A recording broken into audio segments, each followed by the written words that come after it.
আজকের এই ক্লাসটির ভিতরে আমি আপনাদের এটি দেখাবো কিভাবে আপনারা কিবোর্ড শর্টকাট টিপস ব্যবহার করে আপনার সিরিয়াল নাম্বার এখানে বের করবেন। আপনারা অটোমেটিক কিভাবে সিরিয়াল নাম্বার বের করবেন, কিবোর্ড শর্টকাট টিপস ব্যবহার করে দেখবো কিভাবে আপনারা সহজেই একটি সিরিয়াল নাম্বার তৈরি করতে পারবেন। মনে করুন আমি আপনাদের স্যাম্পল দেখাচ্ছি, তার জন্য সিরিয়াল নাম্বার তার উপরে এখানে ক্লিক করুন। এখানে আপনারা লিখুন 1, দেখুন আমরা এখানে 1 লিখেছি। লেখার পর এখানে ক্লিক করবেন, ক্লিক করার পর আপনারা কিবোর্ড থেকে শর্টকাট টিপস ব্যবহার করবেন। তার জন্য কিবোর্ড থেকে ব্যবহার করবেন alt H F I S, এই কিবোর্ড শর্টকাট টিপসটি ব্যবহার করবেন। আপনার কিবোর্ড থেকে alt H F I S series বক্সটি চলে আসছে। আসার পর দেখুন কলামস উপরে এখানে ক্লিক করুন। তারপর দেখুন এখানে আছে স্টেপ ভ্যালু 1 আছে, এখানে স্টেপ ভ্যালু 1 থাকবে। তারপর দেখুন স্টপ ভ্যালু। আপনারা কি করবেন, এখানে আপনারা আপনাদের যত ইচ্ছে সিরিয়াল নাম্বার যত নিবেন তত আপনি এখানে দিয়ে দিবেন। আমি এখানে 100 নিব, তার জন্য আমি এখানে 100 দিয়ে দিব।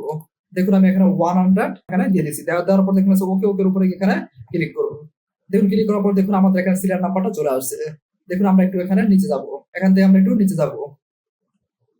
দেখুন নিচে যাওয়ার পর দেখুন 1 থেকে আমাদের 100 পর্যন্ত আমাদের সিরিয়াল নাম্বার এখানে চলে আসছে।